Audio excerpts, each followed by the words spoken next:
There's a specific kind of tiredness that has nothing to do with sleep. You could rest for 3 days straight and still wake up with it. That weight in your chest, that fog around your thoughts, that sense of being perpetually available to everyone except yourself. It's the exhaustion of people who feel too much, who walk into a room and absorb its mood before anyone speaks, who know something's wrong with a friend 3 days before the friend knows it themselves, who've spent their entire lives being called too sensitive, as if sensitivity were a design flaw rather than a feature. And there comes a moment, no dramatic catalyst, no single event, when the body simply refuses to continue. Not with illness, not with breakdown, but with something quieter and more absolute, a kind of stopping. In the 1990s, psychologist Elaine Aron began studying what she called sensory processing sensitivity, a trait found in roughly 15 to 20% of humans. Not a disorder, not pathology, just a nervous system calibrated differently, picking up subtleties others miss entirely. But Aron's research can't capture what it actually feels like to be that person standing in a grocery store, suddenly unable to choose between two kinds of bread because you've spent the morning absorbing your coworker's anxiety, your mother's disappointment, your partner's unspoken frustration, and now your own nervous system is so full of everyone else's frequency that you can't hear your own signal anymore. That's what the stopping feels like. Not a decision, an involuntary shutdown, the body's last-ditch effort to protect you from yourself. You start canceling plans, not because you're depressed, though people will call it that, but because the thought of one more conversation where you perform interest, perform energy, perform the version of yourself that makes others comfortable, the thought alone is unbearable. Your friends notice. You've been distant lately, and you want to explain. It's not distance, it's the opposite. You've been so close to everyone else for so long that you've completely forgotten where you end and they begin. But you don't say that. You just apologize and promise to do better, even though the promise itself is exhausting. There's something the psychoanalyst D.W. Winnicott wrote about in the 1960s. The concept of the false self.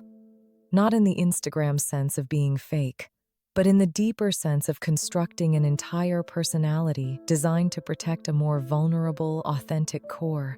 The child who learns that peace depends on their behavior becomes the adult who believes their value depends on their usefulness, who can't stop scanning every interaction for what's needed, what's wanted, what would make things easier for everyone else. Winnicott suggested that when the false self becomes too rigid, too total, the real self goes into hiding. Sometimes for decades, sometimes for a lifetime, until one day you're folding laundry at midnight, or sitting in traffic, or staring at your reflection while brushing your teeth, and something inside you just fractures, and you realize you have no idea who you are when you're not being what someone else needs.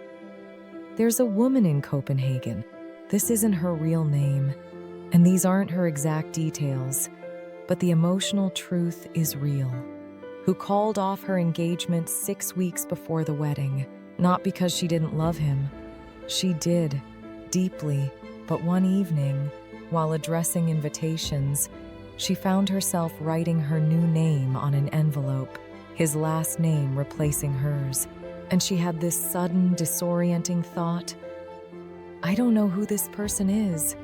She'd spent 2 years planning a wedding, accommodating his family's preferences, compromising on the venue, the guest list, the color scheme, small things, reasonable things, the kind of compromises healthy relationships require. Except somewhere in all that accommodation, she'd stopped checking in with what she actually wanted. She'd been so focused on making sure everyone was happy with the wedding that she never asked herself if she was happy with the marriage. She told me, because she wrote after seeing something I'd made. I wasn't leaving him. I was finally showing up for myself. And the fact that I didn't know the difference until it was almost too late, that scared me more than anything. What's strange about this transformation is that from the outside, it might look like you're becoming harder, colder, less giving. But from the inside, it feels like the opposite. You're finally able to love people without resenting them, to help without depleting yourself, to be present without absorbing, to care deeply without losing yourself in the process. Not abandoned dramatically, but quietly, gradually, the way people drift from someone who's no longer convenient. And so you keep performing, keep accommodating, keep shrinking yourself to fit into spaces that were never designed for someone like you, until the day your body says no. Carl Jung spent much of his life exploring what he called the shadow, all the parts of ourselves we exile because they're unacceptable. For the person who spent their life being nice, the shadow isn't violence or cruelty. It's anger, selfishness, the capacity to say no without guilt, the desire to disappoint someone if it means honoring yourself. Jung suggested that integration, becoming whole, requires acknowledging what we've disowned, not acting on every impulse, but recognizing that the parts we've labeled bad often contain exactly the energy we need. The anger you've been swallowing for 20 years, that's your boundary system trying to activate. The selfishness you're terrified of, that's your self-preservation instinct asking for acknowledgement. The coldness you fear becoming, that's just the absence of warmth you've been giving to people who never reciprocated. When you finally stop, when the exhaustion forces you to withdraw, to rest, to say no, people react, some with concern. Are you okay? You seem off. Some with frustration. You're not the person I thought you were. Some with subtle guilt tripping. I guess you're too busy for us now. And here's the difficult truth. They're not entirely wrong. You have changed. You're not the person who was always available, always accommodating, always willing to set yourself on fire to keep others warm. What they don't understand, what you're only beginning to understand, is that person was never sustainable. That version of you was a survival mechanism that worked for a while and then stopped working, and now you're faced with a choice that isn't really a choice. Continue dying slowly while maintaining relationships that only function when you're self-abandoning, or risk everything by showing up as yourself. There's no good answer here. That's important to say. Some friendships won't survive your transformation. Some family dynamics will fracture when you stop playing the role you've always played. Some people will look at the new boundaries you're setting and decide you're not worth the adjustment. And that will hurt, profoundly.